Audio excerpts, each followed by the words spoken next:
Du 6 au 18 novembre 2022 s'est tenue à Sharm el-Sheikh en Égypte la COP27 pour parler notamment de toutes les questions afférentes au climat. À la fin de cette grande messe mondiale, nous rencontrons pour vous Monsieur Maxime Diondo, qui est expert en changement climatique sur le projet Benkadi, et il est spécialiste de cette même question au plan national en République du Bénin. Monsieur Diondo. Bonjour. Oui, bonjour, cher ami. Alors, nous allons vous demander tout de suite quel est le bilan global que nous pouvons faire de la COP27 tenue à Sharm el-Sheikh. Ben, vous savez, dans l'ensemble, nous avons participé à cette COP sur deux plans. Nous, en tant que société civile, et aussi en tant que société civile qui appuie nos gouvernements, qui appuie nos négociateurs dans le cadre global de la réduction des émissions à 1,5 selon l'accord de Paris, et dans le cadre aussi global des financements du climat. C'est dans ce cadre que nous allons faire le bilan sur deux plans. Nous allons faire le bilan des retombées, des négociations globales en ce qui concerne les décisions clés qui devraient concourir au financement climat en ce qui concerne les pays les moins avancés et en ce qui concerne la réduction des émissions pour nous conduire à ce fameux 1,5 selon l'accord de Paris. Le second plan qui nous intéresse aussi en grande partie, c'est les rencontres bilatérales que nous avons eues à Sharm el-Sheikh dans le cadre de cette COP.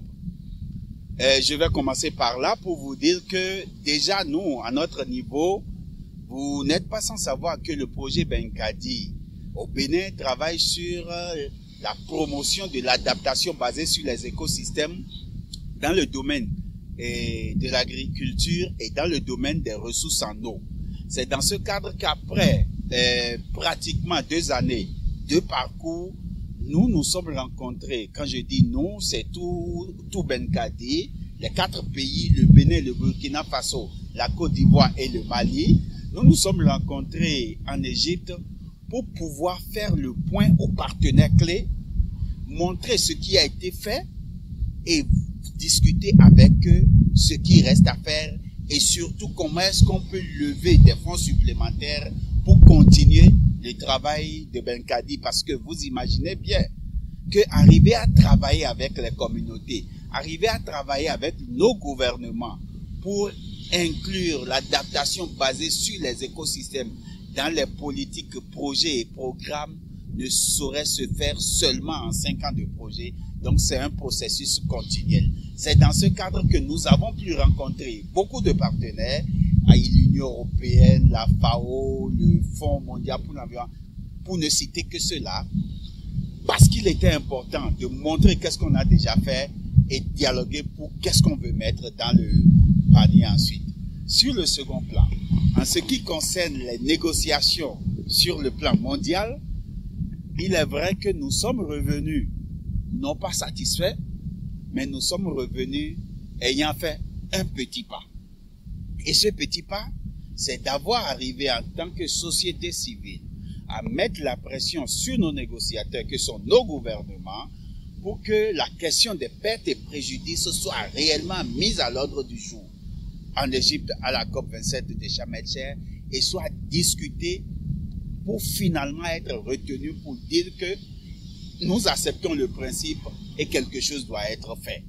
Malheureusement, on n'a pas pu trop discuter sur les questions de réduction globale des émissions, ce qui est très important et que je crois que les jours à venir, nous devrions prendre les taureaux par les cornes pour arriver vraiment à aller dans ce sens.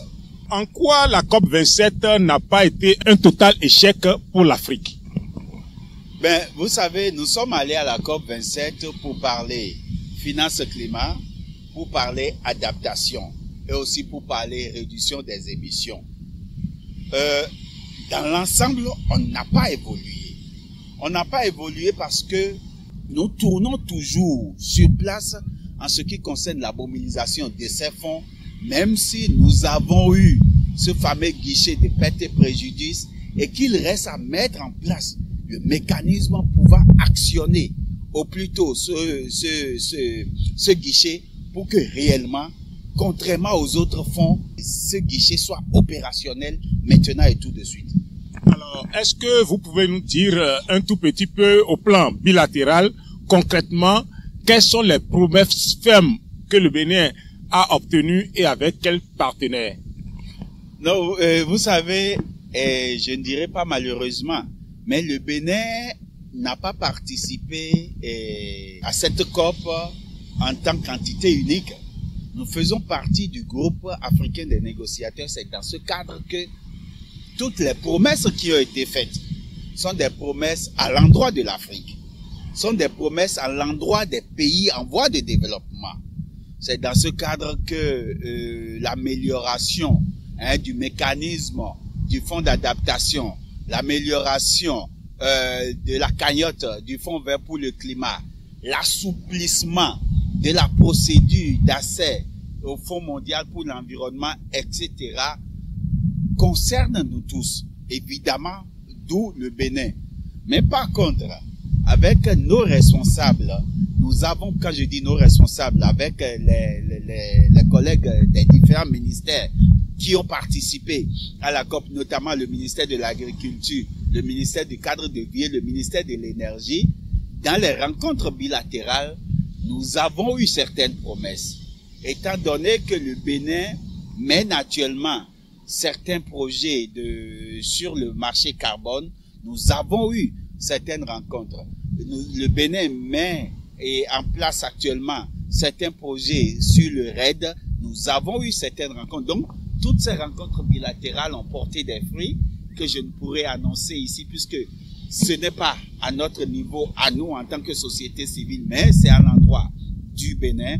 Et je crois que quand le moment viendra et que ces promesses auront été concrétisées par des accords, le gouvernement du Bénin pourra le mettre sur la table et nous espérons vraiment que ça pourrait aller. De toute façon, en ce qui nous concerne, nous, au niveau de Benkadi, c'est que nous avons également eu des promesses, mais c'est des promesses. Les promesses restent des promesses et nous espérons que nous allons travailler au niveau de la région pour que ces promesses puissent être concrétisées. Voilà ce que je voulais vous demander essentiellement. L'adaptation des communautés au changement climatique très cher à Benkadi peut espérer quoi concrètement?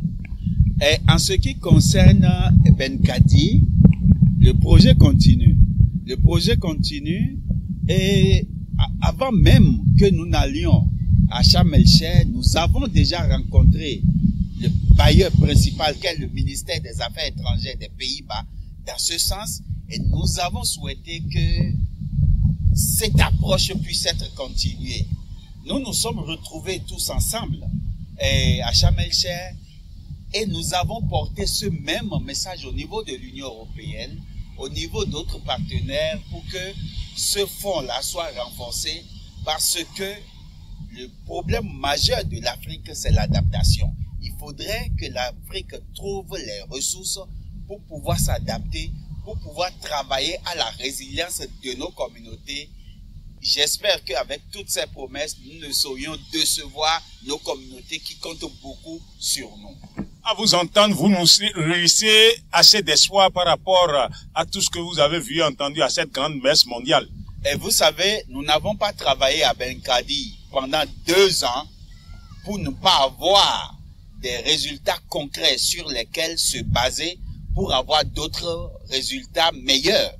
Donc je crois que tout ce que nous avons fait jusque-là et sur lesquels nous nous sommes basés pour dialoguer avec les partenaires, j'ai foi que tout au moins en ce qui concerne la société civile, nous aurons le peu dont nous avons besoin pour travailler avec les communautés, puisque ces communautés dépendent beaucoup des ressources naturelles qui sont fortement impactées par les changements climatiques. Et il faut que nous continuions ce travail avec les communautés et avec nos gouvernements pour que l'adaptation basée sur les écosystèmes soit une réalité, non pas seulement au Bénin, mais dans la sous-région en entier.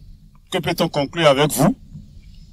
Que même s'il reste du chemin, nous avons été à Sharm el-Sheikh et que le travail que nous avons abattu avec les collègues, c'est-à-dire les rencontres que nous avons eues, la pression que nous avions exercée sur nos gouvernements, va continuer parce que nous ne sommes pas rentrés pour dire que nous avons fini puisque le chemin à parcourir encore non.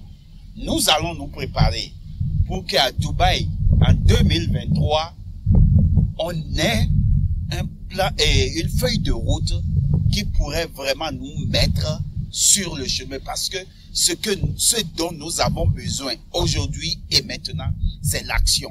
On a eu trop de promesses et les promesses ne nourrissent pas. C'est l'action qui nourrit. Tout ce qui est encore promis depuis Glasgow, depuis Paris, passant par Glasgow et maintenant Sharm el-Sheikh, il est temps de le mettre sur la table.